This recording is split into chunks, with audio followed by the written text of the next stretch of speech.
आज की वीडियो में आप सभी का बहुत बहुत स्वागत है। तो आज हम पढ़ने वाले हैं चैप्टर नंबर 6 नियंत्रण एवं समन्वय। तो देखिए ये हमारे बायोलॉजी का पार्ट है। तो इसमें देखना फर्स्ट टॉपिक आ रहा है आपके तंत्रिका तंत्र क्या। देखना तंत्रिका तंत्र क्या होता है कि जीवों का शरीर तंत्रों से मिलकर बना होता है। किससे मिलकर बना होता है? तंत्रों से मिलकर बना होता है, जो एक विशेष कार्य से संबंधित होते हैं। जो क्या होते हैं? एक विशेष कार्य से संबंधित होते हैं। इन सभी तंत्रों से होने वाले कार्य के नियंत्रण व समन्वय, समन्वय मतलब कि जो हमारे कंट्रोल करेगा क्या, ये नियंत्रण और समन्वय जिनका भी क्या कार्य है क्या नहीं है, उन सब चीज़ों के लिए एक तंत्र विकसित होता है जिसे तंत्रिका तंत्र कहते हैं। देखिए तंत्र, अब सबसे पहले समझना है कि तंत्र किससे मिलकर बने होते हैं। तो हमारे शरीर की सबसे छोटी इकाई होती है कोशिका।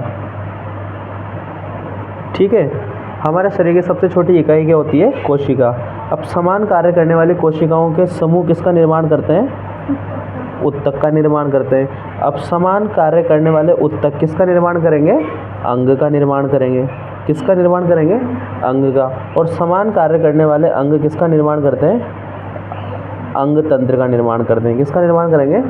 और सभी तंत्र मिलकर, अब समान कार्य करने वाले नहीं, सभी तंत्र, जैसे कि पाचन तंत्र हो गया, उत्सर्जन हो गया, श्वसन हो गया, ये क्या नाम से तंत्रिका तंत्र हो गया, जितने भी तंत्र मिलकर इसका निर्माण करते हैं, शरीर का निर्माण करते हैं। किसका निर्माण करते हैं? शरीर का। तो इस प्रकार से हमारी संरचनाएं होती हैं क्या। तो हमारे शरीर की सबसे छोटी इकाई को क्या बोलते हैं? कोशिका। समान कार्य करने वाले कोशिकाओं के समूह को क्या बोलते हैं? उत्तक। और समान कार्य करने वाले उत्तक किसका निर्माण करते हैं? अंग का। और समान अंग मिलकर क्या करेंगे? अंग तंत्र का निर्माण करेंगे।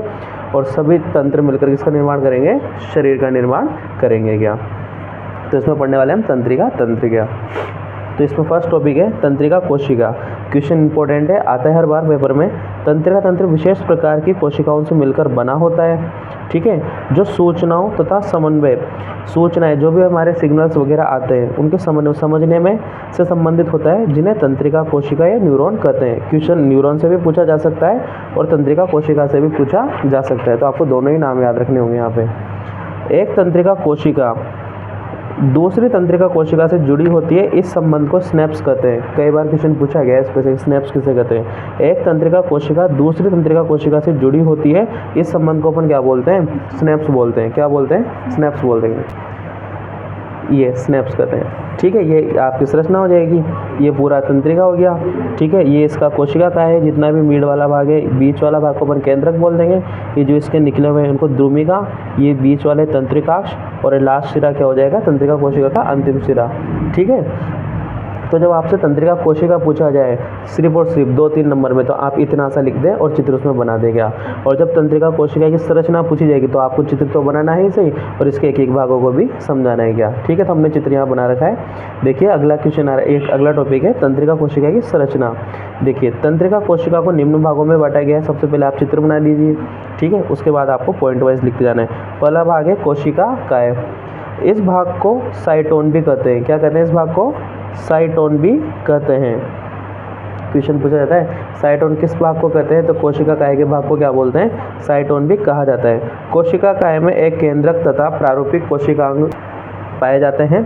कोशिका द्रव्य में अति अभिरंजित निसेल ग्रेन्यूल दानेदार कणिकाएं पाई जाती हैं। ये इंपॉर्टेंट चीज़ है कि कोशिका द्रव्य में क्या पाया जाता है? अति अभिरंजित निसेल ग्रेन्यूल, मतलब कि दानेदार कणिकाएं पाई जाती हैं। तो ये तो हुआ क्या आपके कोशिका काय। अब इसका सेकंड पार्ट क्या है? द्रुमाशय। ये इसमें द आएगा इस प्रकार से, द्रुमाशय, द दबात वाला आएगा इसमें क्या, द्रुमाशय। यह कोशिका काय से निकलने वाले छोटे तंतु होते हैं, जैसे चित्र में दिखा रखा है हमने आपको, जो कोशिका काय की शाखाओं के रूप में पाए जाते हैं। किसके रूप में पाए जाते हैं? कोशिका काय की शाखाओं के रूप में पाए जाते हैं, जिन्हें द्रुमाशय कहते हैं। क्या बोलते हैं? जिन्हें हम द्रुमाशय। ये तंतु तंत्रिका आवेग, आवेग मतलब कि जो सिग्नल आ रहा है हमारे पास उसको बोलेंगे अपन आवेग। ठीक है, आवेग को ग्रहण करने का कार्य करते हैं। क्या करेंगे? तंतु तंत्रिका आवेग को ग्रहण करने का कार्य करते हैं और कोशिका काय की ओर भेजेंगे। क्यों? क्योंकि सबसे बाहर की ओर होते हैं। ठीक है, बाहर की ओर जैसे कोई सिग्नल आया, ये हमारे पास तंत्रिका है पूरी। ठीक है, अब सिग्नल आया तो इनके पास ही तो आएगा सबसे पहले, क्योंकि ये भी हिस्सा बाद में, ये भी बाद में, सब चीज़ें बाद में, तो इनके ऊपर आएगा। तो क्या करेंगे? ये सिग्नल को ग्रहण करेंगे और किस में भेज देंगे? कोशिका काय में भेज देंगे क्या। ठीक है, तो ये आपका द्रुमाशय कंप्लीट हुआ। अगला है आपके तंत्रिकाक्ष। यह लंबा बेलनाकार प्रवर्ध होता है, जो कोशिका काय के एक सिरे से शुरू होकर, कोशिका का आगे वाला हिस्सा ठीक है। कोशिका काय के एक हिस्से से शुरू होकर धागे नुमा संरचना बनाता है। तंत्रिकाक्ष की प्रत्येक शाखा एक स्थूल संरचना का निर्माण करती है जिन्हें सिनेप्टिक पुट्टिकाएं या नोब कहते हैं। क्या बोलेंगे? जिन्हें सिनेप्टिक पुट्टिकाएं या नोब कहते हैं। अब सिनेप्टिक पुट्टिकाएं क्या होती है कि तंत्रिकाक्ष में प्रत्येक शाखा एक स्थूल संरचना का निर्माण करता है जिसे हम क्या बोलते हैं? सिनेप्टिक पुट्टिकाएं या नोब कहते हैं। सिनेप्टिक पुट्टिकाओं में न्यूरोट्रांसमीटर नामक पदार्थ पाए जाते हैं।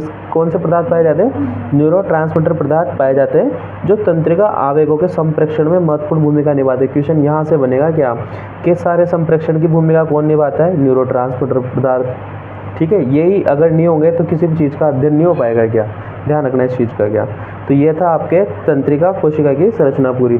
ठीक है, तो इसमें चित्र भी आ जाएगा और आपको यहाँ तक लिखना है। अगला टॉपिक है तंत्रिका की क्रियाविधि की तंत्रिका कार्य किस प्रकार से करती है। क्या देखिए, कई तंत्रिकाएं मिलकर कड़ीनुमा संरचना का निर्माण करती है जो शरीर के विभिन्न भागों को मस्तिष्क और मेरुरज्जु से जोड़ती है। किससे जोड़ेगी वो? मस्तिष्क और मेरुरज्जु से। अभी जब हम मस्तिष्क पढ़ेंगे तो उसमें एक एक उसके पार्ट को भी हम पढ़ लेंगे और मेरुरज्जु को भी उसमें पढ़ लेंगे। शरीर के विभिन्न भागों को मस्तिष्क और मेरुरज्जु से जोड़ती है। संवेदी तंत्रिकाएं, संवेदी तंत्रिकाएं मतलब कि जो संवेदनाओं को ग्रहण करेंगे वो होती है संवेदी तंत्रिकाएं। संवेदी तंत्रिकाएं उद्दीपन, उद्दीपन मतलब कि जो हमें सिग्नल मिला हुआ है। ठीक, जैसे किसने कहा कि उठो तो ये क्या मिला? हमें उद्दीपन मिल गया, तो फिर हम क्या करेंगे? उठ जाएंगे। क्या उद्दीपनों को केंद्रीय तंत्रिका तंत्र तक पहुंचाती है। किस तक पहुंचाएगी? केंद्रीय तंत्रिका तंत्र, सेंट्रल नर्वस सिस्टम तक पहुंचाती है, जिसमें कार्य विद्युत रासायनिक आवेग के जरिए संपादित किया जाता है। विद्युत रासायनिक आवेग क्या होते हैं? मतलब कि इतना फास्ट काम होगा, जैसे कि अपने यहाँ पे किसी ने टच किया तो जैसे यहाँ पे टच करें हैंड टू हैंड सिग्नल अपने पास पहुँच गया, तो ये होता है विद्युत रासायनिक आवेग। इतनी स्पीड से कार्य करते हैं, इसे तंत्रिका आवेग भी कहा जाता है। ठीक है, ये विद्युत रासायनिक आवेग को, यह तंत्रिका आवेग ही उद्दीपनों को संवेदी अंगों तक प्रसारित करते हैं। संवेदी अंग क्या हो गया? जैसे कि मैंने यहाँ पे टच किया गया तो यहाँ पे संवेदनाएं मिली, मुझे सिग्नल मिला, तो ये अंग क्या हो जाएगा? संवेदी अंग हो जाएगा। मतलब कि यहाँ पे कोई भी गर्म चीज़ ठंडी चीज़ रख दी तो ठीक है, तो ये संवेदी अंग हो जाएगा अपने पास, संवेदी अंगों तक प्रसारित करता है। केंद्रीय तंत्रिका तंत्र से संचारित मतलब कि जो वहाँ से अब सिग्नल्स आएंगे, क्या संचारित संकेत जो चालन तंत्रिकाओं द्वारा प्रसारित होते हैं। किसके द्वारा प्रसारित होंगे? चालन, जो हमारे शरीर में चारों तरफ फैली हुई है, चालन तंत्रिकाओं द्वारा प्रसारित होते हैं। वो मांसपेशियों तथा ग्रंथियों को सक्रिय करते हैं। जिस भी ग्रंथि से काम है उसको एक्टिव कर देंगे, जिस भी मांसपेशियों काम है उसको क्या कर देंगे? वो एक्टिव कर देंगे। तो इस प्रकार तंत्रिका हमारे शरीर में कार्य करती है। अगला टॉपिक है हमारे पास प्रतिवर्ती क्रिया। देखिए, किसी भी उद्दीपनों के प्रति होने वाली अनुक्रिया को ही क्या बोलते हैं? अपन प्रतिवर्ती क्रिया बोलते हैं। किसी भी उद्दीपनों के प्रति होने वाली, उद्दीपन मतलब कि सिग्नल के प्रति ना होने वाली अनुक्रिया को ही अपन क्या बोलते हैं? प्रतिवर्ती क्रिया कहते हैं। एग्जाम्पल से आपको समझ में आ जाएगा। जिस प्रकार से स्वादिष्ट भोजन को देखकर मुंह में पानी का आना, ठीक है, आपके सामने अच्छा खाना लगता है डिलीशियस, तो उसको देखते हैं आपके मुंह में क्या आ जाएगा? पानी। तो क्रिया के प्रति प्रतिक्रिया हुई नहीं हुई, तो उसको क्या बोलेंगे अपन? प्रतिवर्ती क्रिया बोल देंगे। ठीक है, गर्म दूध पर हाथ का स्वतः हटना, जैसे गर्म दूध को अपन टच करते तो हैंड टू हैंड हट जाता नहीं हटता, तो ये भी क्या है? क्रिया के प्रति अनुक्रिया हुई नहीं हुई, तो ये भी प्रतिवर्ती क्रिया में आती है। हाथ व पैर पर आलपिन चुभने पर स्वतः हाथ पैर का हटना, या फिर और भी बहुत सारे एग्जाम्पल आप भी इसमें लिख सकते हो। स्टार पॉइंट है। प्रतिवर्ती क्रियाओं का संचालन मेरुरज्जु द्वारा किया जाता है। किसके द्वारा किया जाता है? मेरुरज्जु द्वारा किया जाता है। क्वेश्चन पूछ लिया जाए कि प्रतिवर्ती क्रियाओं का संचालन किसके द्वारा किया जाता है, तो मेरुरज्जु द्वारा किया जाता है। क्या अब प्रतिवर्ती क्रिया की क्रियाविधि किस प्रकार से देखना, आपको एक एक बार में ये टॉपिक समझ में आ जाएंगे। क्या अच्छे से नोट्स बनाते जाइए और पढ़ते जाइए इनको। क्या प्रतिवर्ती क्रिया की क्रियाविधि देखना। क्या प्रतिवर्ती क्रिया की क्रियाविधि देखना, तंत्रिका आवेश को ग्रहण करके मेरुरज्जु में पहुंचा दिया जाता है। अब तंत्रिका आवेग को क्या कर लिया जाएगा? ग्रहण करेंगे। ठीक है, और उनको कहाँ पहुंचा दिया जाएगा? मेरुरज्जु में पहुंचा दिया जाएगा, जहां से तंत्रिका आवेश को, आवेश या आवेग को मस्तिष्क में पहुंचा दिया जाता है। कहाँ पहुंचा दिया जाएगा? फिर मस्तिष्क में। ठीक है, जिस प्रकार से हम मस्तिष्क संरचना पढ़ेंगे तो उसमें पहले क्या आता है? जैसे सपोज देन ये आपका मस्तिष्क है पूरा, ठीक है, इस प्रकार से मस्तिष्क है, और ये लास्ट वाला पॉइंट हो जाएगा आपके मेरुरज्जु यहाँ पे। ठीक है, तो पहले सिग्नल कहाँ जाएगा? मेरुरज्जु में जाएगा, उसके बाद कहाँ जाएगा? मस्तिष्क में जाएगा। तो तंत्रिका आवेश को ग्रहण करके सबसे पहले कहाँ पहुँचा देगा? मेरुरज्जु में पहुँचा दिया जाएगा, जहाँ से तंत्रिका आवेश को या आवेग को मस्तिष्क में पहुँचा दिया जाएगा। ठीक है, हो गया। अब देखना, मस्तिष्क से उस उद्दीपन के प्रति, अब मस्तिष्क में चला गया वो, मस्तिष्क से उस उद्दीपन के प्रति अनुक्रिया संपन्न होगी कि भाई किस प्रकार का कार्य और किस प्रकार में कार्य करना है, उसके प्रति अनुक्रिया संपन्न होगी कि हाँ भाई ये करना है। तो इस संपूर्ण संबंध को प्रतिवृत्ति चाप कहा जाता है। क्या बोलेंगे इसको अपन? प्रतिवृत्ति चाप बोलेंगे। प्रतिवृत्ति क्रिया और प्रतिवृत्ति चाप में समझ गए अंतर? मस्तिष्क से उस उद्दीपन के प्रति अनुक्रिया संपन्न होती है, इस संपूर्ण संबंध को अपन क्या बोलेंगे? प्रतिवृत्ति चाप बोलेंगे। अथवा करके को डेफिनेशन है इसकी, सर्वप्रथम संवेदी तंत्रिकाओं के द्वारा, संवेदी तंत्रिका मतलब कि जो संवेदनाओं को ग्रहण करेंगी, संवेदी तंत्रिकाओं के द्वारा तंत्रिका आवेश को ग्रहण किया जाता है, जहां से इन्हें मेरुरज्जु में पहुंचा दिया जाता है। कहाँ पहुंचा दिया जाएगा? मेरुरज्जु। अब मेरुरज्जु से कहाँ पहुंचाएंगे? मेरुरज्जु से मस्तिष्क में पहुंचा दिए जाते हैं, और मस्तिष्क में इन आवेगों को क्या होता है? समन्वय करता है, मतलब कि इसके बारे में समझता है कि करना है क्या है, समन्वय करता है, तथा उस उद्दीपन से संबंधित अंग की और प्रेरक तंत्रिकाओं को सूचना दी जाती है। प्रेरक तंत्रिकाएं जो बाद में उसको लेके जाएंगी, क्या संवेदी जो ग्रहण करने वाली है, प्रेरक जो उसको बाद में ले जाने वाली है। इस प्रकार किसी भी उद्दीपन के प्रति अनुक्रिया संपन्न होती है, जिसे अपन क्या बोलते हैं? प्रतिवर्ती चाप कहते हैं। दोनों डेफिनेशन आप याद कर लीजिए, दोनों अच्छी डेफिनेशन है। अगला टॉपिक है मस्तिष्क। आपके देखिए अगला टॉपिक है मस्तिष्क। देखना, मानव मस्तिष्क शरीर का सबसे कोमल अंग है, ठीक है। मानव मस्तिष्क शरीर का सबसे कोमल अंग है, जो खोपड़ी में रहता है। किसके भीतर सुरक्षित रहता है? खोपड़ी। जो बाहर है आपके जो कठोर आवरण है ना, उसको अपन क्या बोलते हैं? खोपड़ी बोलेंगे। यह 1.5 किलोग्राम मतलब कि 1500 ग्राम लगभग है, ये कोई एक्यूरेट नहीं है।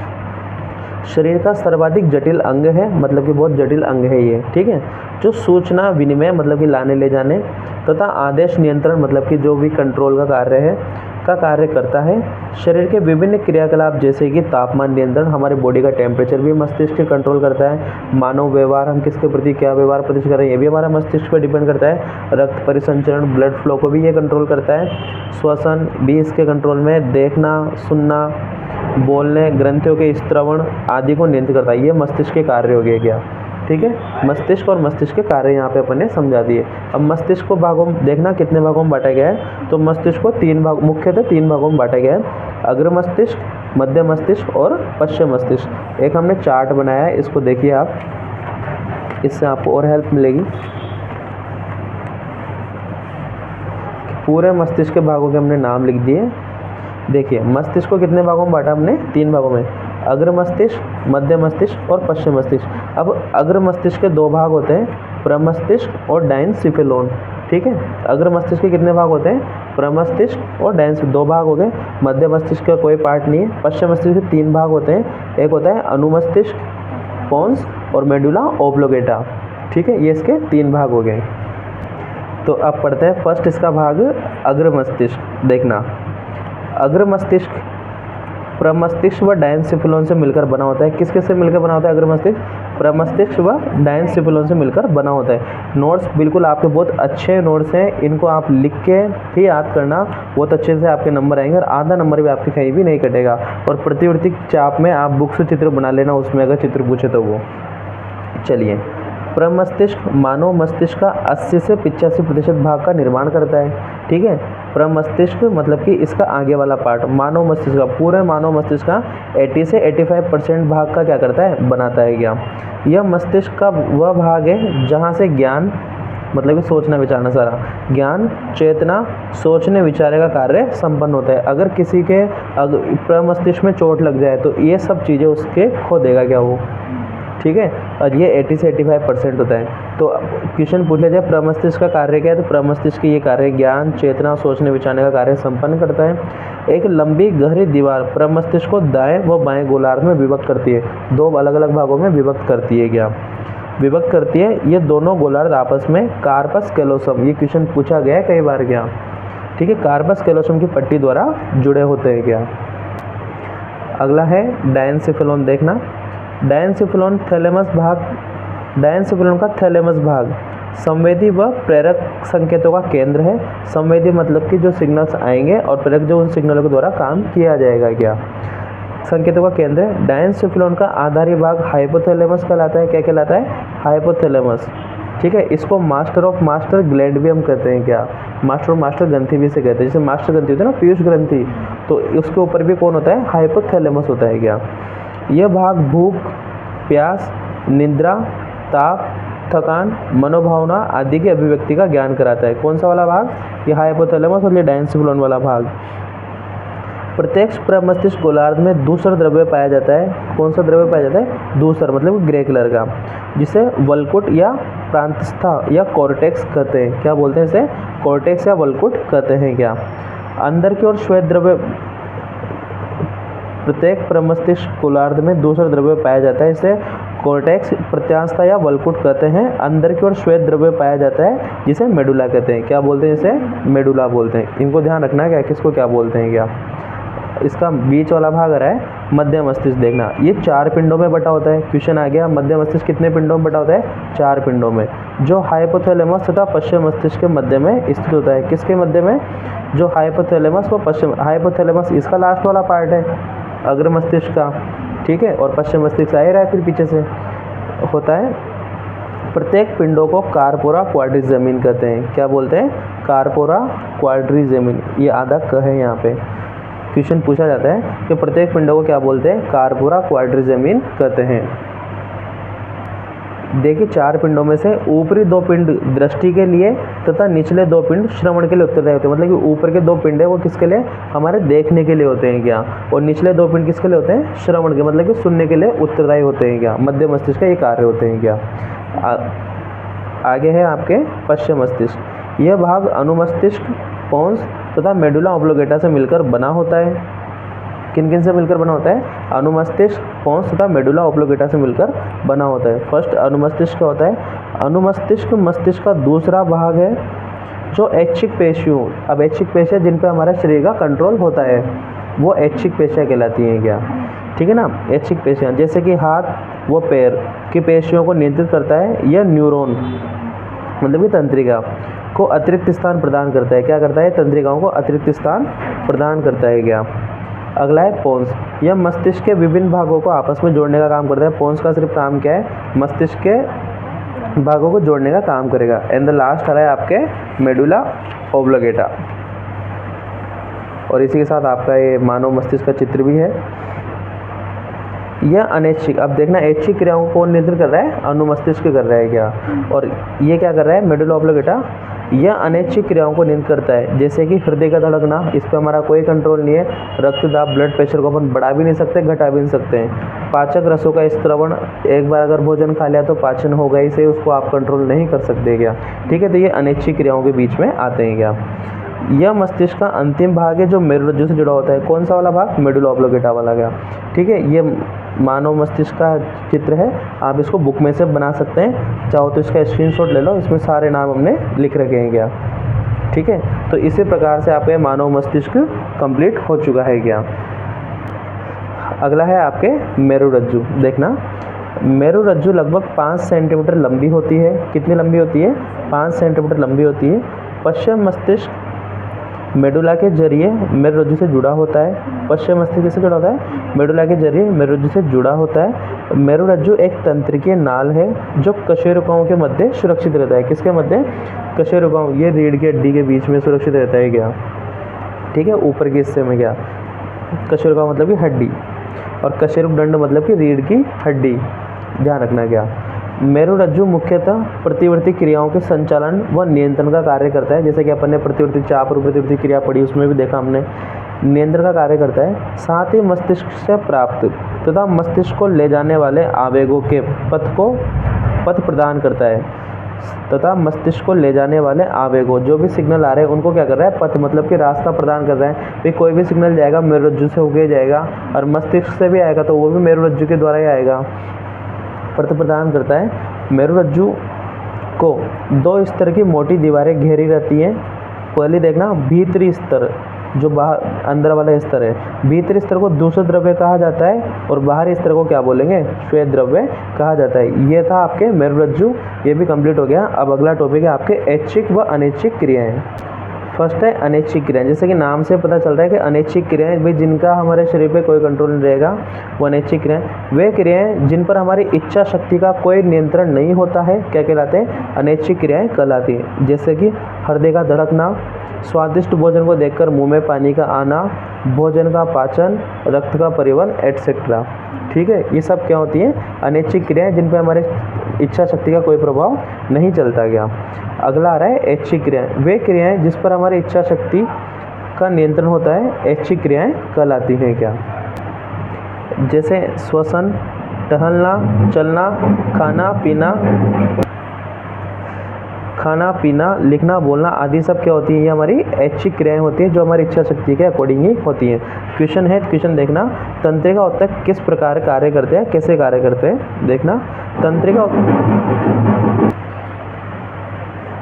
ऊतक किस प्रकार कार्य करते हैं? क्वेश्चन देखना, तंत्रिका ऊतकों को क्रियाशील करने के लिए सर्वप्रथम तंत्रिका आवेग को पेशियों तक पहुंचाया जाता है। कहाँ पे पहुंचाया जाएगा? पेशियों तक पहुंचाया जाएगा।